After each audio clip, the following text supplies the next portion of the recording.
Welcome in सपना classes maths by Rinki ma'am. आज हम चैप्टर 8 पढ़ेंगे यहाँ पे इंट्रोडक्शन ऑफ ट्रिग्नोमेट्री। अच्छा, इंट्रोडक्शन ऑफ ट्रिग्नोमेट्री में सबसे पहले राइट एंगल होना बहुत जरूरी है। ठीक है, तो हम यहाँ पे बना लेते हैं एक राइट एंगल ट्रायंगल।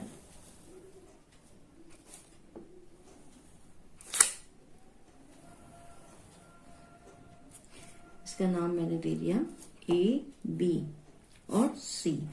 तो बी हमारा राइट एंगल है। ट्रिग्नोमेट्री के सारे फॉर्मूले based on right angle triangle. ये जो बी एंगल है ये हमारा 90 है। तो आप जानते हैं बी एंगल के सामने वाली साइड क्या होती है? हाइपोटेन्यूज। ठीक है, वैसे तो हम जनरली क्या जानते हैं कि बी एंगल के सामने वाली साइड हाइपोटेन्यूज होती है, ये तो फिक्स है। बट परपेंडिकुलर और बेस के केस में हम जो 8 तक पढ़ते आए हैं उसमें क्या है कि ये जो है आपका जो आपका ऊपर वाली लाइन दिखाई देती है ये परपेंडिकुलर है, ये बेस है। बट ट्रिग्नोमेट्री के केस में थोड़ा सा ये चेंज है। ठीक है, तो चेंज क्या है उसमें? हमारा परपेंडिकुलर और बेस जो है डिसाइड होता है अकॉर्डिंग टू एंगल। ठीक है, हम एंगल के बेसिस पे ये डिसाइड करते हैं कि कौन सी लाइन परपेंडिकुलर है और कौन सी लाइन बेस है। तो अगर हम सबसे पहले यही बात हमको यहाँ पे सीखनी है कि अगर हम ए एंगल कंसीडर कर रहे हैं, कहीं पे ए एंगल ले रहे हैं, तो ए के जस्ट सामने वाली जो साइड है फ्रंट साइड वो हमारी होगी परपेंडिकुलर। ठीक है, सिमिलरली अगर ये परपेंडिकुलर है, ठीक है, ए एंगल के लिए सामने वाली साइड परपेंडिकुलर, तो ये हमारा बेस होगा।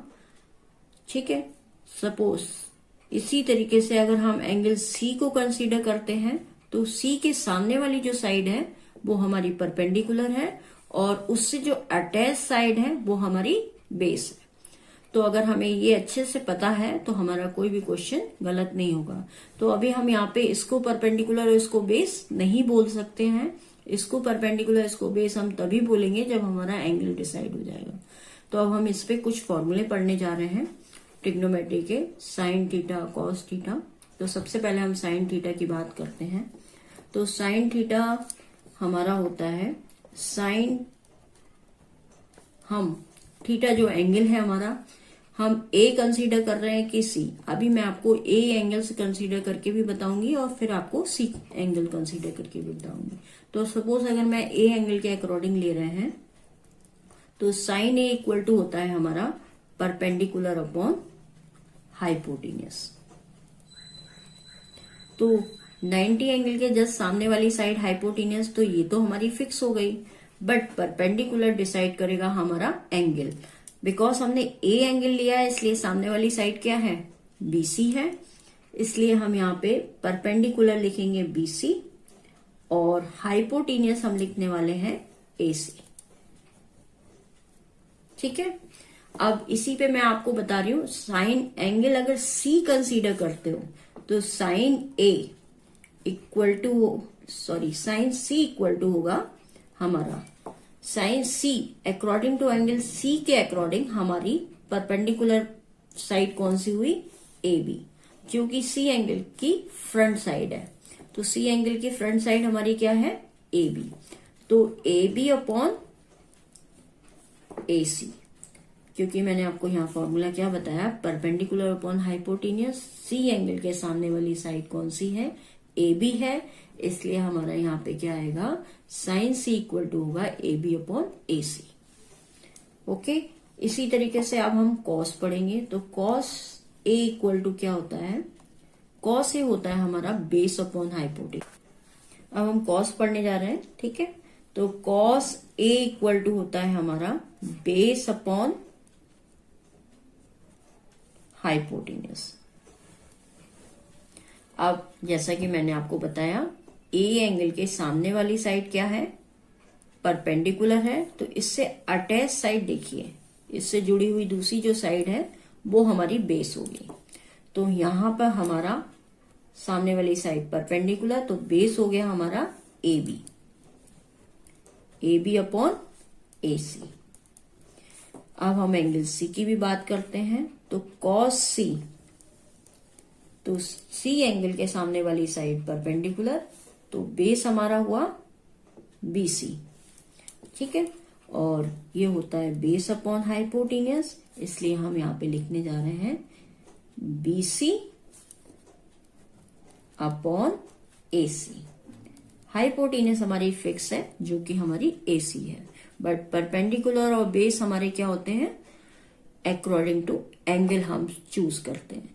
ठीक है, A एंगल के सामने वाली साइड परपेंडिकुलर तो बेस हो गया AB, C एंगल के सामने वाली साइड परपेंडिकुलर तो बेस हो गया BC। इसके अकॉर्डिंग हम अपने फॉर्मूले लगाएंगे। ठीक है, अब साइन ए कॉस ए को भी आप आसानी से याद कर सकते हैं, उसके लिए मैं आपको लास्ट में एक ट्रिक बताऊंगी। अभी आप याद कीजिए कि परपेंडिकुलर अपॉन हाइपोटेन्यूज क्या होता है, साइन ए, और कॉस होता है आपका बेस अपॉन हाइपोटेन्यूज। अब हम बात करते हैं टेन ए की। तो टेन ए इक्वल टू होता है हमारा परपेंडिकुलर अपॉन बेस। ठीक है, तो इसमें हमारा क्या है, परपेंडिकुलर, तो अकॉर्डिंग टू ए एंगल आपको पता है परपेंडिकुलर क्या है हमारा BC, क्योंकि ये एंगल के सामने वाली साइड है। तो BC अपॉन बेस क्या हो गया AB। तो अब हम tan C की बात कर लेते हैं। तो tan C equal to formula हमारा सेम रहेगा, perpendicular upon base, but angle C के अकॉर्डिंग अभी हमारा परपेंडिकुलर कौन सा है, C एंगल के सामने वाली साइड। तो C एंगल की फ्रंट साइड क्या है, AB, इसलिए ये हो गया AB अपॉन BC। हो गया क्लियर। तो यहाँ tan थीटा तक हम ये एंगल पढ़ेंगे। ठीक है, इसके बाद हमारा आता है tan के बाद cot। नेक्स्ट है हमारा cot A। तो cot A इक्वल टू क्या होता है हमारा बेस अपॉन, आप देखिए यहाँ पे हमारे उल्टे होना शुरू होते हैं। जैसे cot है हमारा tan का उल्टा, ठीक है, तो tan का अपोजिट है, रेसिप्रोकल है, तो हम क्या करेंगे, cot A इक्वल टू होता है बेस अपॉन परपेंडिकुलर। अब हमारे सारे रेसिप्रोकल चलेंगे। जैसे cot हमारा tan का रेसिप्रोकल है, ठीक है, और sec जो हम पढ़ाएंगे वो cos का है, और cosec जो पढ़ोगे वो आप sin का। ठीक है, इस तरीके से बेस अपॉन परपेंडिकुलर। तो एंगल हमारा सेम है, ए के सामने वाली साइड परपेंडिकुलर, और ये हो गया हमारा बेस। तो ये इसका ही जस्ट अपोजिट हो जाता है क्योंकि इसका रेसिप्रोकल है। तो ए के सामने वाली साइड परपेंडिकुलर, मुझे चाहिए बेस, तो बेस हो गया हमारा AB अपॉन BC। तो आप देखेंगे ये tan का रेसिप्रोकल है, तो यहां से भी एक फॉर्मूला निकल के आता है, वो भी मैं आपको बताऊंगी। tan A इक्वल टू होता है 1 अपॉन cot A। तो देखिए अभी ये चीज हम बाद में डिस्कस करते हैं। ठीक है, tan C देखिए, tan C इक्वल टू भी हो गया हमारा बेस अपॉन परपेंडिकुलर। तो बेस हमारा है C के सामने वाली साइड परपेंडिकुलर, बेस है हमारा BC, तो BC अपॉन AB। नेक्स्ट है हमारा sec A। तो sec A हमारा होता है बेस अपॉन हाइपोटेन्यूज। ये है cos A क्या है हमारा बेस अपॉन हाइपोटेन्यूज। तो sec A क्या है उसका रेसिप्रोकल। तो जब sec A रेसिप्रोकल है तो इसको हम क्या लिखेंगे, हाइपोटेन्यूज अपॉन बेस। ठीक है, cos A हो गया हमारा base upon hypotenuse, sec A हो गया हमारा हाइपोटेन्यूज अपॉन बेस। अब हाइपोटेन्यूज आपको पता है फिक्स है, तो हाइपोटेन्यूज है हमारी AC, और बेस है हमारा A एंगल के अकॉर्डिंग सामने वाली साइड परपेंडिकुलर, बेस हो गया हमारा AB। sec C की बात कर लेते हैं, बिकॉज एंगल चेंज हुआ है तो ये भी चेंज होगा, बट फॉर्मूला चेंज नहीं होगा। हाइपोटेन्यूज हमारा फिक्स है तो AC, बट C के अकॉर्डिंग ये हमारी परपेंडिकुलर है, तो बेस हो गया हमारा BC। तो यहां पे AB की जगह क्या आएगा, BC। नेक्स्ट एक लास्ट है, वो है हमारा cosec A। कोसेके साइन का रेसिप्रोकल है, तो साइन होता है परपेंडिकुलर अपॉन हाइपोटेनियस, तो यहाँ पे कोसेक हो जाएगा हाइपोटेनियस अपॉन परपेंडिकुलर। तो hypotenuse is a fix side that is AC, और perpendicular depend on angle, A angle के जस्ट सामने वाली साइड इज BC। अब कोसेक एंगल C की बात करते हैं, तो एंगल C के अकॉर्डिंग हमारा परपेंडिकुलर है AB, और hypotenuse is a fix side that is AC upon AB। तो आपने यहाँ पे क्या सीखा कि अकॉर्डिंग टू एंगल हमारे परपेंडिकुलर और बेस थोड़े से चेंज होते रहते हैं, रोटेट होते रहते हैं, और बाकी हमारी हाइपोटेनियस क्या है, फिक्स है। तो अभी आपने यहाँ पे क्या देखा कि साइन का रेसिप्रोकल कोसेक है, कोसेक का रेसिप्रोकल साइन है, तो हम यहाँ पे एक फॉर्मूला बना सकते हैं, साइन ए इक्वल टू क्या हो जाएगा 1 अपॉन कोसेक ए। तो एक ये हमारा नया फॉर्मूला यहाँ पे निकल के आता है जो कि बहुत इंपॉर्टेंट है। सिमिलरली कोसेक ए की अगर हम बात करें तो कोसेक ए इक्वल टू होता है 1 अपॉन साइन ए। ठीक है, अब हम कॉस की बात करते हैं, तो कॉस ए इक्वल टू होता है हमारा 1 अपॉन सेक ए, क्योंकि कॉस ए होता है हमारा बेस अपॉन हाइपोटेनियस और सेक ए होता है हमारा हाइपोटेनियस अपॉन बेस, तो ये आपस में रेसिप्रोकल है। ठीक है, तो सेक ए इक्वल टू हो गया हमारा 1 upon cos A. Similarly tan A equal to हो गया 1 अपॉन कॉट ए, और कॉट ए इक्वल टू हो गया 1 अपॉन टेन ए।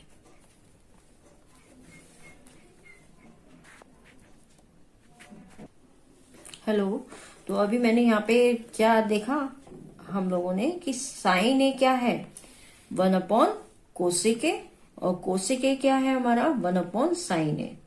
ठीक है, तो देखिए साइन ए है हमारा परपेंडिकुलर अपॉन हाइपोटेनियस और कोसेक ए है hypotenuse upon perpendicular. Similarly cos A हमारा हाइपोटेनियस कॉस ए हमारा बेस अपॉन हाइपोटेनियस, और सेक ए है हाइपोटेनियस अपॉन बेस, तो ये एक दूसरे के रेसिप्रोकल। टेन ए है हमारा परपेंडिकुलर अपॉन बेस, और ये है हमारा बेस अपॉन परपेंडिकुलर। इस वजह से ये हमारे फॉर्मूले यहाँ पे निकल के आए, sine A equal to 1 upon cosec A equal to 1 upon sine A, cos A equal to 1 upon sec A equal to 1 upon cos A, tan A equal to 1 upon cot A equal to 1 upon tan A. तो easily हम इसको याद कर सकते हैं। अब हमारे पास एक इसको याद करने की ट्रिक भी है। सपोज आपको ये याद नहीं होते तो हम लोग बोल सकते हैं पाकिस्तान भूखा प्यासा, तो पाकिस्तान भूखा प्यासा यानी P, और भूखा यानी B, और प्यासा यानी P। ठीक है, उसके बाद है पाकिस्तान भूखा प्यासा और हिंदुस्तान हरा भरा, तो हिंदुस्तान हरा भरा यानी H, हरा, और बाद में H से हरा और B से भरा। तो ये यहाँ पे हम इजिली इसको अंडरस्टैंड कर सकते हैं। अगर सपोज आपको ये याद नहीं होते तो आप इसको यूज कर सकते हैं, P अपॉन H, और ये हो जाएगा हमारा साइन। ठीक है, और B upon H base upon hypotenuse, तो ये हो गया हमारा कॉस, और बाद में लास्ट में है हमारा 10 यानी परपेंडिकुलर अपॉन बेस। तो अब आप इसको याद कर सकते हैं, पाकिस्तान भूखा प्यासा और हिंदुस्तान हरा भरा। ठीक है, वैसे अदरवाइज आप जितने सम लगाएंगे आपको इजिली ये याद हो जाएंगे। अब नेक्स्ट है आपके फॉर्मूले। साइन एक फॉर्मूला होता है हमारा 90 माइनस थीटा पे। ठीक है, तो sine 90 minus theta equal to होता है कॉस थीटा, ये भी हम इजिली याद कर सकते हैं। तो 90 minus theta equal to cos theta. तो बहुत आसान ये फॉर्मूले हैं। Sine 90 minus theta equal to cos theta, इस पे भी हमारी एक्सरसाइज दी है। ठीक है, तो अगर हम ये कॉस लिख देते हैं तो cos 90 minus theta equal to होता है साइन थीटा। इसी तरीके से same tan 90 minus theta equal to cot theta, और cot 90 minus theta equal to tan theta. Sec 90 minus theta equal to cosec theta, cosec 90 minus theta equal to sec theta. तो ये भी हम आसानी से याद कर सकते हैं, साइन का कॉस और cos 90 minus theta equal to sine theta, tan का। हमारी कुछ आइडेंटिटीज हम इसमें पढ़ने जा रहे हैं। ठीक है, तो आइडेंटिटीज हमारी है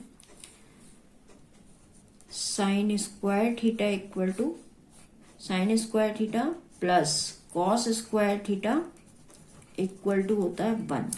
तो ये हमारी फर्स्ट आइडेंटिटी है, sine square theta plus cos square theta equal to 1। अच्छा, ये इजिली प्रूफ भी हो जाती है, मैं आपको यहाँ पे प्रूफ भी बताती हूँ। साइन थीटा इक्वल टू होता है हमारा, जैसे सपोज कोई एंगल है तो साइन थीटा इक्वल टू होता है, इस तरीके से हमारी सारी आइडेंटिटी यहाँ पे प्रूफ हो सकती है। तो साइन बी एंगल मैंने 90 ले लिया, ये सी ले लिया। ठीक है, सपोज बी एंगल नहीं आपका क्या है 90 है, और ए एंगल हमने थीटा कंसीडर कर लिया। ठीक है, तो थीटा एंगल के अकॉर्डिंग हमारा फॉर्मूला क्या है, हमारा sine square theta plus cos square theta equal to 1। तो थीटा एंगल के अकॉर्डिंग ये हमारा हो गया परपेंडिकुलर और ये हमारा हो गया फिक्स बेस। ठीक है, बट एंगल दोनों सेम होने चाहिए। ठीक है, तो सामने वाली साइड है हमारी हाइपोटेन्यूस। तो इस आइडेंटिटी का प्रूफ हम कैसे कर सकते हैं, देखिए बनाता कैसे है, ध्यान से देखिए। साइन थीटा इक्वल टू होता है परपेंडिकुलर अपॉन हाइपोटेन्यूस, तो परपेंडिकुलर अपॉन हाइपोटेन्यूस, और क्योंकि स्क्वायर लगा है इसलिए हमने यहाँ पे स्क्वायर लगा दिया। कॉस थीटा इक्वल टू होता है हमारा बेस अपॉन हाइपोटेन्यूस, बेस हो गया हमारा बी स्क्वायर अपॉन हाइपोटेन्यूस। अगर हम इसका एलसीएम यहाँ पे लें तो ये हो जाएगा हमारा हाइपोटेन्यूस का स्क्वायर, क्योंकि दोनों सेम है इसलिए इसको लिखेंगे परपेंडिकुलर प्लस बेस स्क्वायर। और आप जानते हैं हाइपोटेन्यूस स्क्वायर इक्वल टू होता है perpendicular square plus base square. तो यहाँ पे हम क्या पुट कर सकते हैं, परपेंडिकुलर प्लस बेस स्क्वायर की जगह हम हाइपोटेन्यूस स्क्वायर लिख सकते हैं, नीचे भी हाइपोटेन्यूस स्क्वायर, इसका मतलब ये कट के हमारा 1 आ गया। तो इस आइडेंटिटी का हम प्रूफ इस तरीके से भी कर सकते हैं। तो हमको लर्न क्या करना है, sine square theta plus cos square theta equal to 1। अच्छा, इस आइडेंटिटी से हमारी 2 आइडेंटिटी और निकल के आती हैं। जैसे सपोज मुझे साइन स्क्वायर थीटा निकालना है, तो साइन स्क्वायर थीटा होता है 1 माइनस कॉस स्क्वायर थीटा। अगर ये हम निकाल के लर्न कर लेंगे या निकालना सीख जाएंगे तो ये भी हमें कहीं कहीं पुट करके हमारे सवाल लगते हैं। Similarly cos square theta equal to होता है, हम साइन को इधर भेज दें तो क्या हो जाएगा 1 माइनस साइन स्क्वायर थीटा। तो हर एक आइडेंटिटी के अपने प्रूफ भी हैं। सेकंड हमारी आइडेंटिटी है, ये हमारी हो गई फर्स्ट। एक और आइडेंटिटी है, सेकंड आइडेंटिटी है हमारी 1 plus tan square theta equal to होता है सेक स्क्वायर थीटा। इसको भी हम इसी तरीके से सिमिलरली प्रूफ कर सकते हैं, जैसे हमने ये ट्रायंगल बनाया। ठीक है, बी एंगल हमने इसमें 90 ले लिया, ये ए है और ये सी है। ए एंगल को मैं थीटा कंसीडर कर रही हूँ। ठीक है, तो आप जानते हैं 1 plus tan theta equal to आपको पता है परपेंडिकुलर अपॉन बेस। तो 90 एंगल के सामने वाली साइड हमारी हो गई हाइपोटेन्यूस, थीटा एंगल के जस्ट सामने वाली साइड हो गई हमारी परपेंडिकुलर, और ये है हमारी बेस। ये आइडेंटिटी तभी यूज होती है जब ये और ये एंगल सेम हो, ये हमारी मेन कंडीशन है। ठीक है, एंगल अगर डिफरेंट है तो ये आइडेंटिटी हम यूज नहीं कर पाएंगे, इसीलिए मैंने थीटा कंसीडर किया और इसी वजह से ये यहाँ पे फिक्स हो गया कि ये परपेंडिकुलर है, ये बेस। तो टेन थीटा इक्वल टू होता है परपेंडिकुलर अपॉन बेस, क्योंकि स्क्वायर है इसलिए ये स्क्वायर हो गया। ठीक है, आप इसको यहाँ पे एलसीएम ले लें, एलएचएस लेके चले हम, तो बी स्क्वायर एलसीएम लिया तो यहाँ पे 1 है, तो 1 इंटू बी, यानी B square plus P square.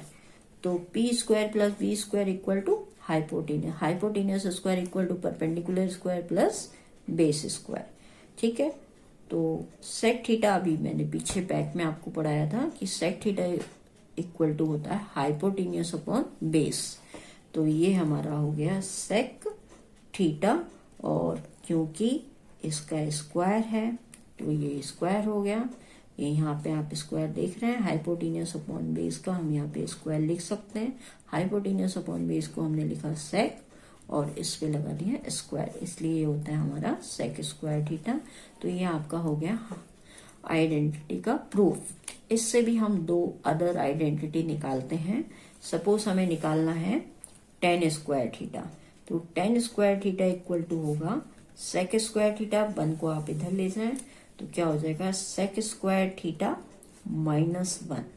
ठीक है, और अगर हम 1 निकालना चाहते हैं तो 1 इक्वल टू होता है हमारा sec square theta minus tan square theta. तो हमको लर्न, अगर हम लर्न करने की बात करें तो हमको लर्न सिर्फ 3 आइडेंटिटी करनी है। बाकी ये दो हमारी, ये जो दो है, ये वाली दो पहली आइडेंटिटी से आई, ये वाली हमारी दूसरी से आई। थर्ड है हमारा 1, तीसरी जो आइडेंटिटी है वो भी इसी की तरह है, 1 plus cot square theta equal to होता है कोसिक स्क्वायर थीटा। तो इसको भी हम यहीं पे प्रूफ कर देते हैं। तो देखिए ए बी और सी, बी एंगल मैंने 90 लिया है, ए थीटा है, इसके सामने वाली साइड परपेंडिकुलर, और ये हमारा बेस हो गया, और ये हमारी हाइपोटेन्यूस 90 एंगल के जस्ट सामने वाली साइड। अब कॉट क्या होता है? कॉट होता है हमारा टेन का अपोजिट। टेन का अपोजिट मतलब कॉट इक्वल टू हो गया हमारा बेस अपॉन परपेंडिकुलर। टेन होता है परपेंडिकुलर अपॉन बेस, और ये हो गया बेस अपॉन परपेंडिकुलर। तो हम एलएचएस लेके चल रहे हैं प्रूफ करने के लिए। तो 1 प्लस कॉट, इसको हम लिख सकते हैं बेस अपॉन परपेंडिकुलर, और इसका हमने कर दिया स्क्वायर क्योंकि यहाँ स्क्वायर है। अब आप यहाँ पे भी एलसीएम ले सकते हैं, तो एलसीएम आएगा इसका p, 1 और p का, p स्क्वायर का p स्क्वायर। तो ये हो गया हमारा p square plus b square. तो ये हो गया perpendicular plus base square equal to होता है hypotenuse square upon perpendicular square. तो हाइपोटेन्यूस अपॉन परपेंडिकुलर आपको पता है साइन थीटा होता है perpendicular upon hypotenuse, cosec theta equal to होता है हाइपोटेन्यूस अपॉन परपेंडिकुलर। तो इसकी जगह हम क्या लिख सकते हैं? हाइपोटेन्यूस अपॉन परपेंडिकुलर को मैं इस तरीके से ये लिखते हैं, स्क्वायर ऊपर लगा दिया इसको, क्योंकि हम कोसेक लिख सकते हैं। कोसेक थीटा इक्वल टू होता है हाइपोटेन्यूस अपॉन परपेंडिकुलर। तो यहाँ पे आ जाएगा कोसेक थीटा का स्क्वायर। तो ये हमारी प्रूफ हो गया आइडेंटिटी का। इससे भी हम दो और अदर निकाल सकते हैं। अगर सपोज हमें कॉट स्क्वायर थीटा की वैल्यू चाहिए in the term of cosec theta, तो हम क्या लिख सकते हैं? Cosec square theta -1। और अगर हमें क्या चाहिए? 1 निकालना है, तो 1 इक्वल टू होता है cosec square theta minus cot square theta. तो ये हमारी 3 आइडेंटिटी हो गई। अब हम कुछ न्यू आइडेंटिटी और पढ़ेंगे। कुछ एक्स्ट्रा आइडेंटिटी है, वो है हमारी जैसे टेन थीटा इक्वल टू होता है 1 अपॉन कॉट थीटा, तो आप पढ़ चुके हैं, मैंने पीछे आपको बताया है। But tan theta equal to होता है हमारा sine theta upon cos theta भी होता है। जैसे कहीं पे क्वेश्चन में हमें साइन कॉस लाना है, तो tan equal to 1 upon cot ना पुट करके हम sine theta upon cos theta put करेंगे। अब टेन थीटा और कॉट थीटा एक दूसरे के रेसिप्रोकल होते हैं, तो सिमिलरली कॉट थीटा अगर हमें निकालना है तो वो हो गया हमारा टेन थीटा, और टेन थीटा की जगह जब हमने पुट किया sign theta upon cos theta, तो ये जो रेसिप्रोकल होके बना तो कॉस ऊपर आ जाएगा और साइन आपका डिनोमिनेटर में आ जाएगा, तो cos theta upon sine theta. तो ये हमारी कुछ न्यू आइडेंटिटी है जो कि याद करनी बहुत जरूरी है। तो ये दो हमारी न्यू है, बाकी मैं आपको सब एक्सप्लेन कर चुकी हूँ पीछे वीडियो में, तो आप उसको देखिएगा। Tan theta equal to sine theta upon cosec theta, cot theta equal to cos theta upon sine theta. अब टेबल हम देख लेते हैं, टेबल हम यहाँ पे बनाना सीखेंगे। ठीक है, टेबल में आपको पता है ये हमारे एंगल है। एंगल कौन से होते हैं? 0, 30 degree, 45 degree, 60 degree and 90 degree. तो ये हमारे एंगल हैं।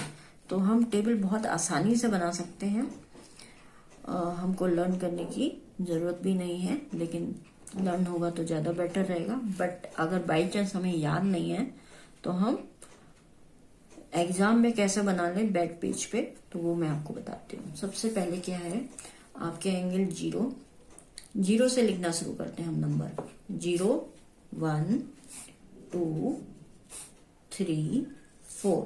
क्या किया हमने? 0 से नंबर लिखे, 0, 1, 2, 3, 4। पूरे नंबरों को, सारे नंबर्स को हम 4 से डिवाइड कर देते हैं। तो हमने सबको 4 से डिवाइड कर दिया। 3/4, 4/4। 4/4 क्या होता है? 1, और सबका हमने यहाँ पे रूट ले लिया।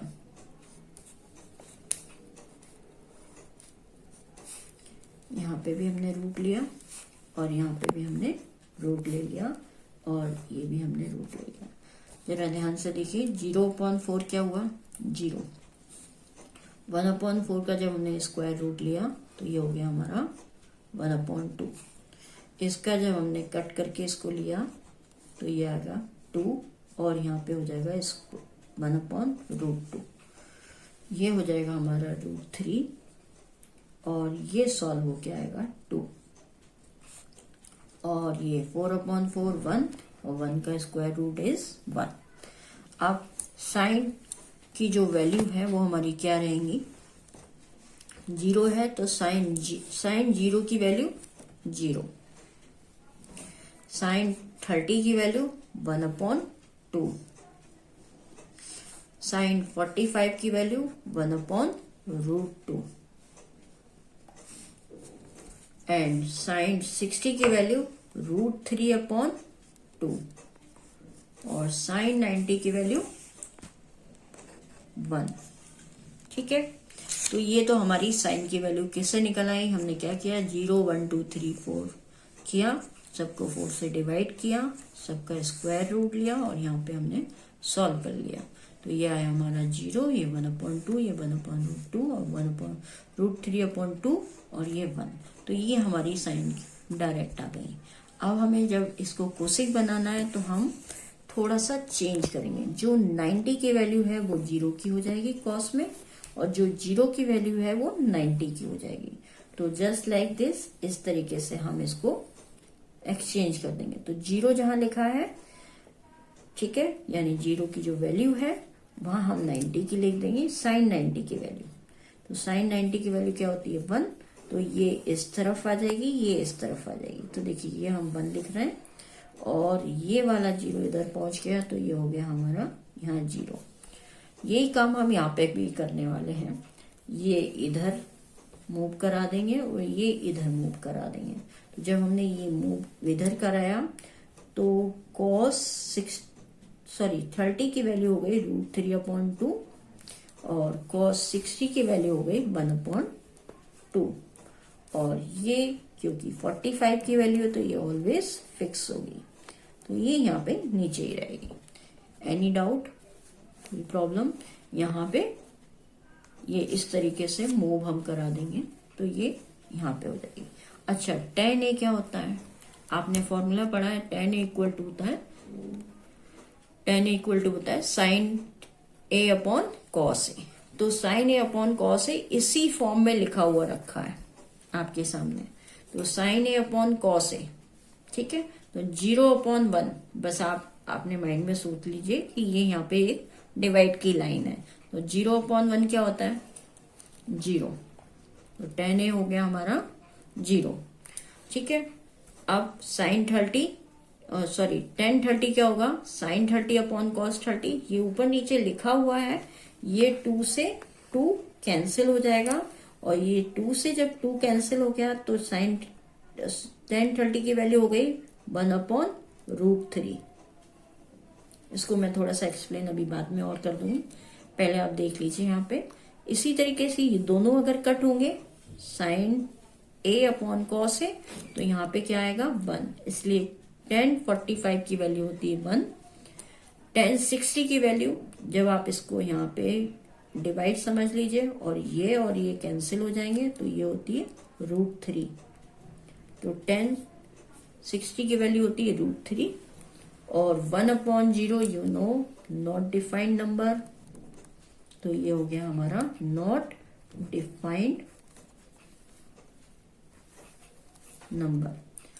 कॉट हम लिखने जा रहे हैं, तो कॉट में क्या करेंगे? वही है कि हम इसका क्या कर देंगे, ये इधर शिफ्ट करेंगे, ये इधर शिफ्ट करेंगे। तो देखिए कॉट ए हम लिखने जा रहे हैं, तो जो tan की वैल्यू दिख रही है इसी को हम इधर कर देते हैं, मींस नॉट डिफाइंड इधर आ जाएगा,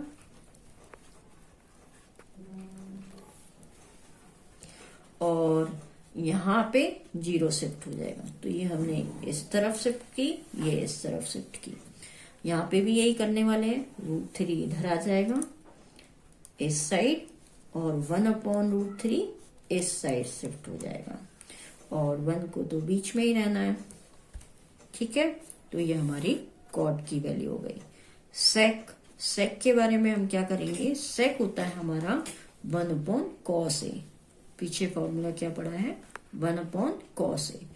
तो 1/1 अगर हम सेक की बात करें तो cos ए 1/1 क्या हुआ? cos ए की वैल्यू देखिए 0 की, cos 0 की वैल्यू क्या है? 1। तो 1/1 क्या होगा? सेक ए होता है हमारा, मैं यहाँ पे लिख के भी बता देती हूँ। तो सेक ए हमारा होता है 1/cos ए। तो सेक ए है हमारा 0, तो सेक 0 की वैल्यू क्या हो जाएगी? 1/cos 0, और cos 0 की वैल्यू होती है हमारी 1। तो ये हो गई हमारी 1। तो यहाँ पे हम लिख देते हैं 1, ठीक है।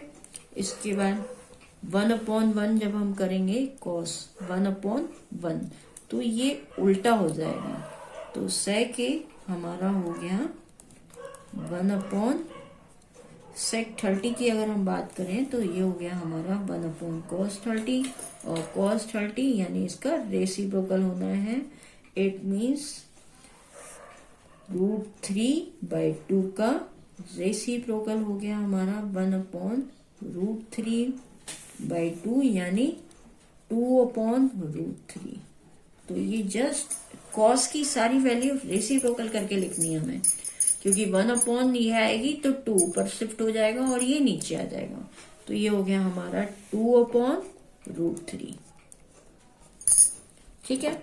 cos 45 की वैल्यू 1/√2, तो ये हमारा रेसिप्रोकल करेंगे तो 1/1/√2 यानी √2।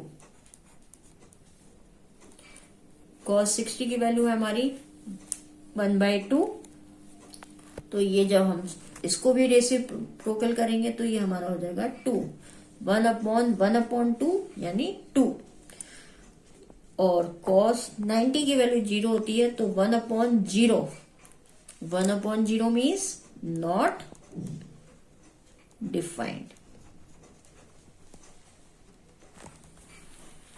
अब कोसेक के केस में इट इज सो इजी, इसको आप इधर शिफ्ट कर दीजिए, इसको आप इधर शिफ्ट कर दीजिए, तो ये हो जाएगा हमारा नॉट डिफाइंड।